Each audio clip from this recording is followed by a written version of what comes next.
Morant with a running start. Elevate! Oh, it dunks! Oh, my goodness! Tie game in overtime.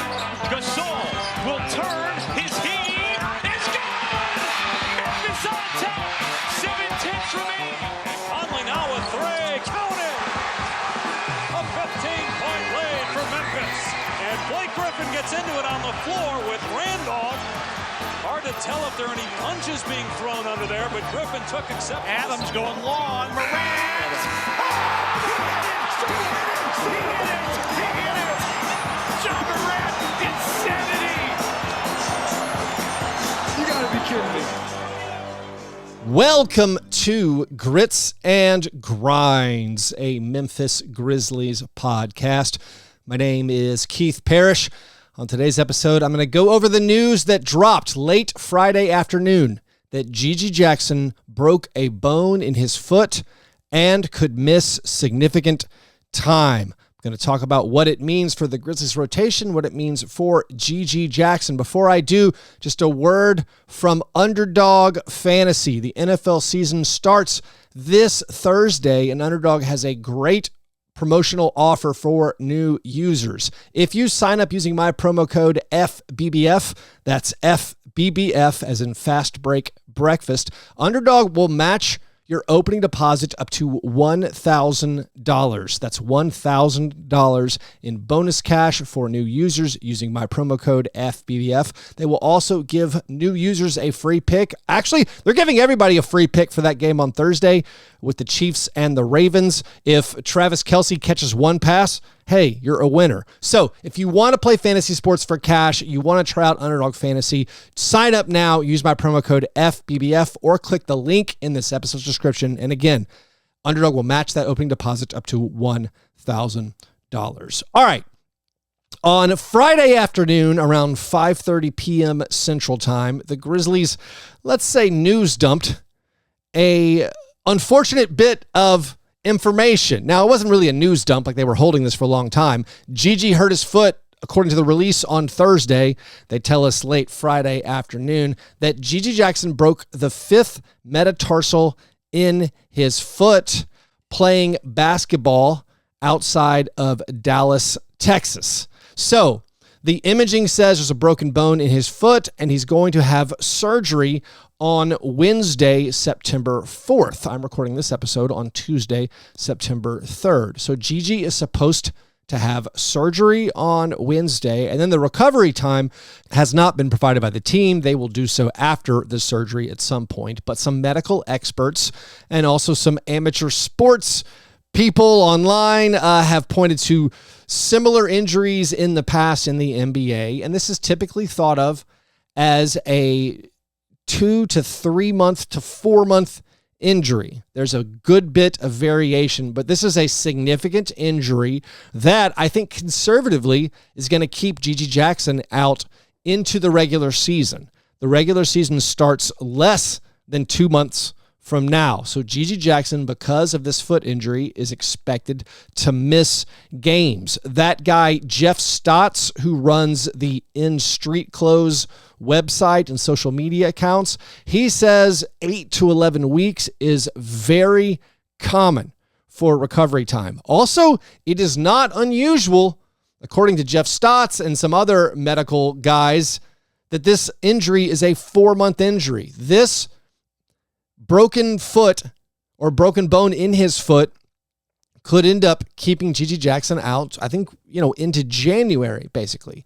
It is really unfortunate, of course, for GG Jackson, who's looking to build on a very impressive rookie campaign, ended up second team all rookie. He scored 44 points in the last game of the season, averaged 14.6 points per game as an 18-year-old in the NBA, and we were hoping as Grizzlies fans that GG would provide a lot of scoring juice to the Grizzlies' second unit. Yes, we thought he probably was going to be 9th or 10th in the Grizzlies' rotation when you look at the whole pecking order of the squad when fully healthy, but I think he was going to provide some valuable shot creation and dynamism for that second unit, and now that's going to be gone.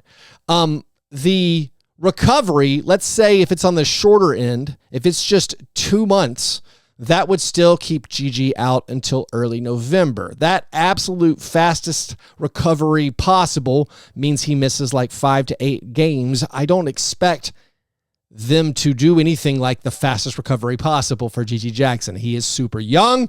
Young bodies heal quickly, but we know the Grizzlies like to be conservative, usually with their guys returning to play from injury. And with a guy like Gigi, so early in his career, and with this specific fracture, which Jeff Stotts from In Street Clothes points out can sometimes reoccur just because of the anatomy of the person who broke their foot, you, I think, are going to be conservative and let the bone heal and get as strong as possible. I mean, maybe it's just when the bone is healed, it's healed. But I'm guessing this is at least a 3-month injury for Gigi Jackson. If it is 3 months or if it is 11 weeks, that would carry us into the 3rd week of November.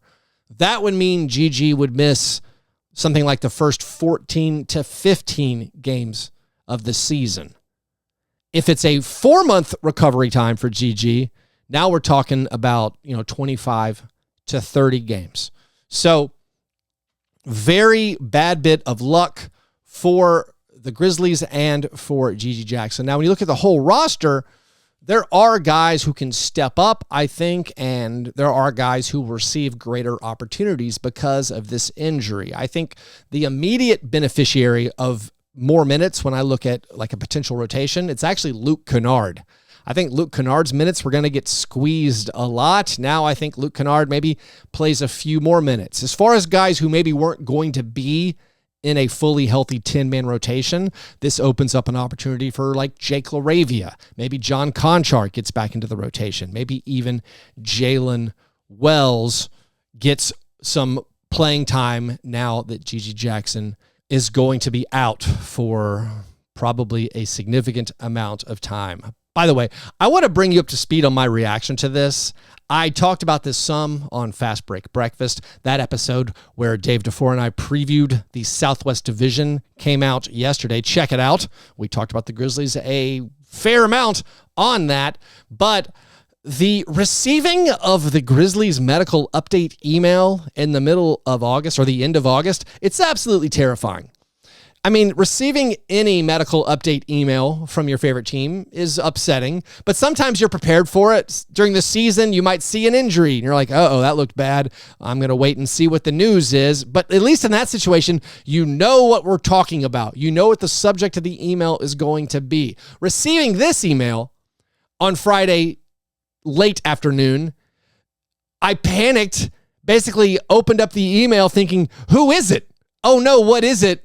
This is awful. Who could it possibly be? And I'm like scanning the email, first of all, just to find out who is involved. What player is it? I'm thinking, is it Zach Edey? Did he get hurt working out? Or Jaren or Ja or Desmond or Marcus? And honestly, when it was Gigi, I was like, okay, not a starter. We can cope with this. We can deal with this. And then you figure out what the injury is. And we've dealt with this in years past. There's been, Dylan Brooks offseason injuries. There's been Jaren Jackson Jr. big offseason injuries. And so you immediately go into like this coping mechanism of, okay, it's the offseason. Okay, he's a bench player. Okay, he has this amount of recovery time and he'll be back. And frankly, I was a little relieved that it was Gigi and not like Zach Edey, who's going to be, I think, forced to start from day one, and not Ja or Marcus or Desmond or Jaren, guys who are so crucial to the Grizzlies starting lineup.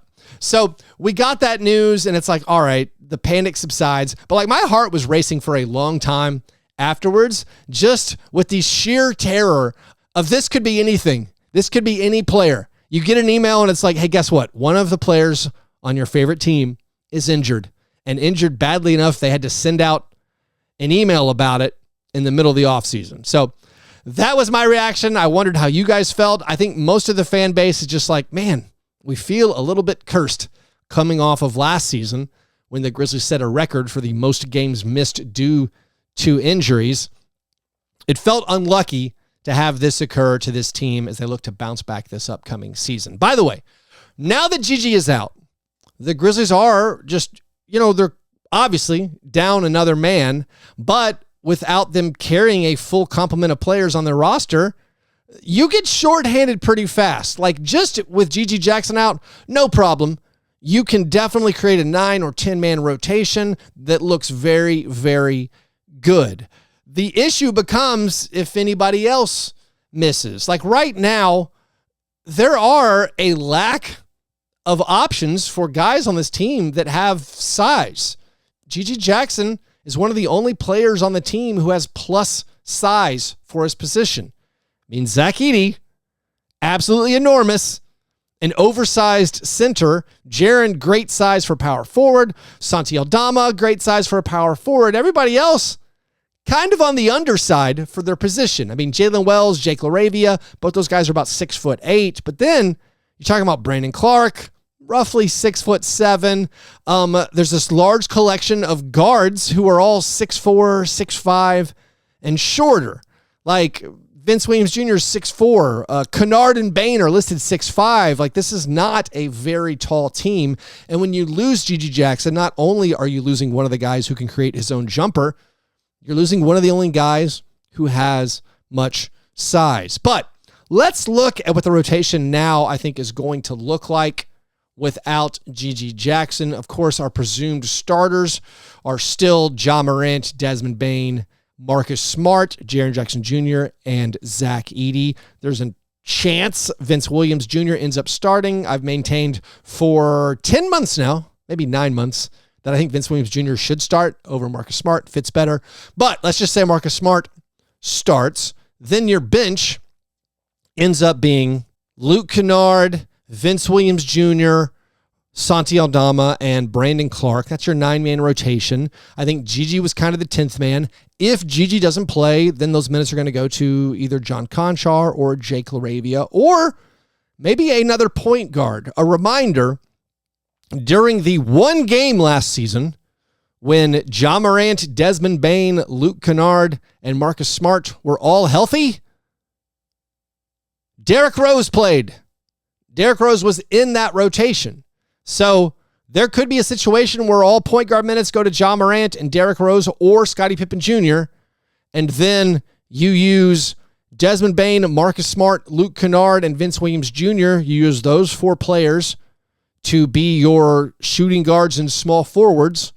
And then you have your presumed 4-man big rotation of Jaren Jackson Jr., Zach Edey, Brandon Clark, and Santi Aldama. And those are the 10 players Taylor Jenkins will use in a 10-man rotation. Now, I don't expect that to happen. I think the 10th man is not going to be Scottie Pippen Jr. or Derrick Rose. I think it's going to be another wing, either Jake LaRavia or John Conchar or Jalen Wells. But when I kind of sketch out a rough playing time rotation for the team now that GG Jackson isn't going to play, I'm thinking, Vince and Brandon come off the bench first. Those guys are going to check in for Zach Edey and for probably Ja Morant. I'm guessing Ja Morant and Desmond Bain stagger their minutes. So Desmond Bain I have playing basically the whole first quarter.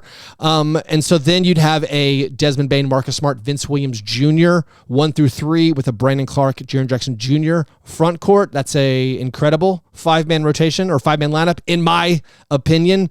Then I think Luke Kennard comes in. I think Santi Aldama eventually spells Jaren Jackson Jr. Then your big men will be Santi and Brandon together, and you'll have Desmond Bain, Luke Kennard, Vince Williams Jr. Eventually, Ja Morant will come back in. And that's essentially, that can be your 9-man rotation. If they go 10, then I would guess maybe the second quarter starts with something like Ja Morant plus several bench guys, Luke Kennard, Jake LaRavia, Santi Aldama. Then you bring in Zach Edey to play with that lineup. Whenever I do this rotation, and you can see it clearly over on YouTube, I will be showing the rotation so you have a visual aid as I talk through it. My thinking is whenever Ja Morant is off the court, the way I did it in this rotation, whenever Ja Morant is off the court, I have Marcus Smart and Desmond Bain on the court, except for one time I have Desmond Bain, Luke Kennard, and also Vince Williams Jr. So anytime Ja Morant's off the court, I have multiple other ball handling options that aren't specifically point guards. Like in the first and second quarters, I have Marcus Smart, Desmond Bain, and Vince Williams Jr. all on the court every minute Ja Morant is off. In the second half, I have Desmond Bain, Luke Kennard, and either Marcus Smart or Vince Williams Jr. out there when Ja Morant is off the court. And so I think, again, without GG Jackson, you can play a very, very good 9 or 10-man rotation. I do think this Grizzlies rotation, when healthy, outside of GG Jackson, is going to be one of the best teams in the Western Conference. Whether or not the second unit, again, has enough scoring if GG Jackson isn't there, I think it is a fair question. You don't have a lot of shot creators. You have a few shot finishers. I mean, Luke Kennard, of course, one of the best shooters in the NBA. Brandon Clark is efficient, but those guys don't really create their own shots. Vince Williams Jr., if he comes off the bench, he's not really a guy who can create his own shot. So it's a fair question.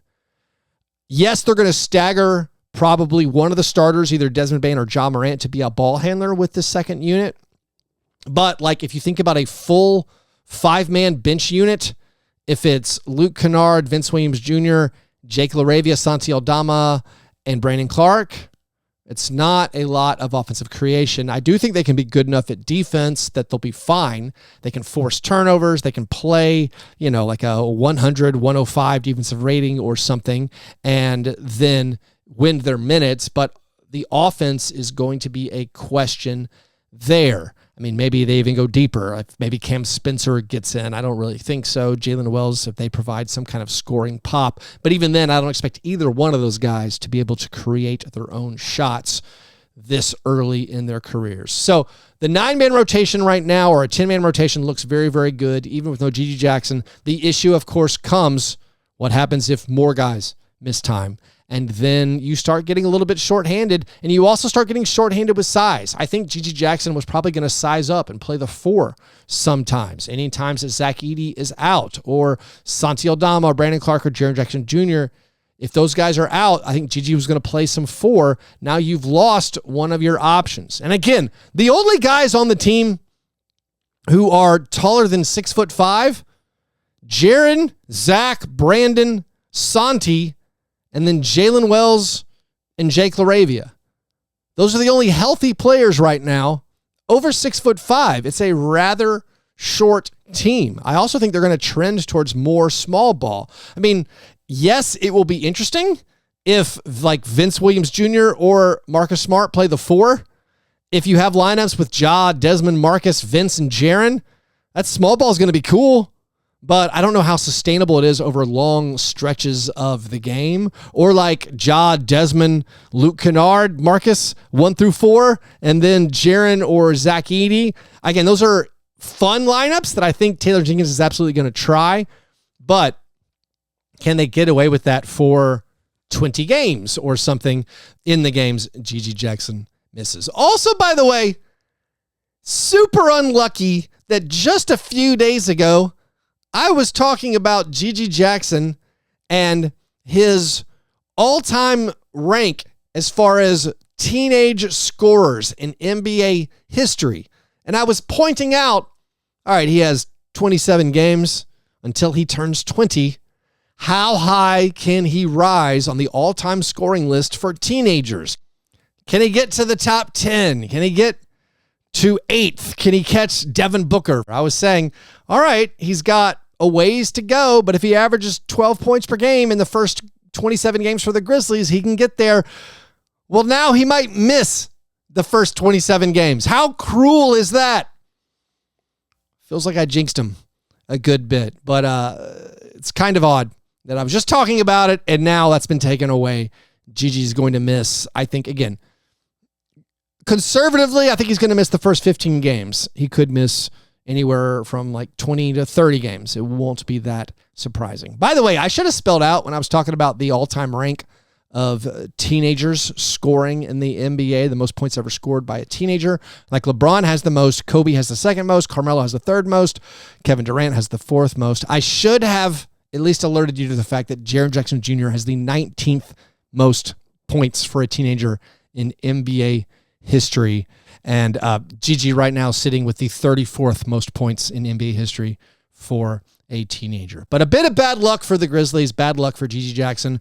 Hopefully the surgery goes well, healing goes well, sending you some good thoughts, GG, in your recovery. Now, as far as other Grizzlies news to wrap up the show, the Grizzlies did announce they will have an open practice in Memphis for the fans there. It will be on Sunday, October 6th at the FedEx Forum. No open practice for the Nashville fans, unfortunately, despite them holding training camp here from October 1st to 3rd. Nothing for the fans in Nashville, but they will return home for an open practice at the FedEx Forum on Sunday, October 6th.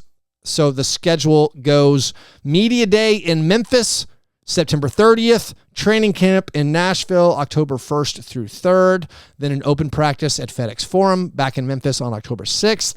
Then the Grizzlies travel to Dallas for their first preseason game on Monday, October 7th. And finally, a bit of feel-good news to pick us up from the Gigi Jackson news. A bit of feel-good news from social media.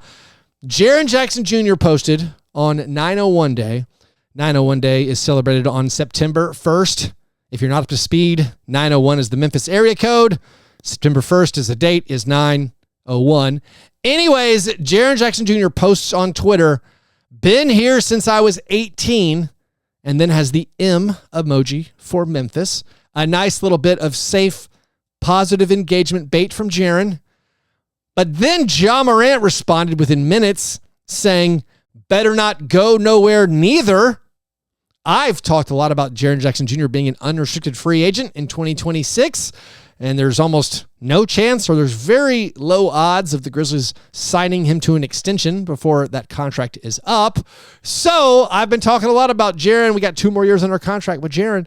But anyways, I was excited to see Ja Morant say, hey, you better not go anywhere. And then Jaren Jackson Jr. replies with the lock emoji. So there you have it. Jaren Jackson Jr. pledges to stay with the Grizzlies forever. Book it!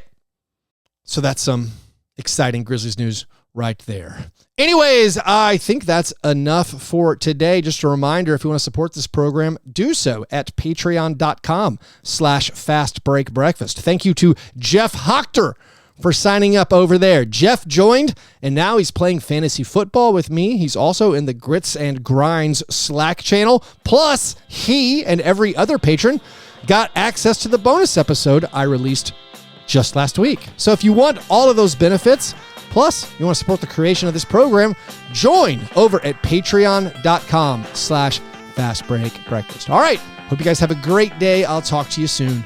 Go Grizz.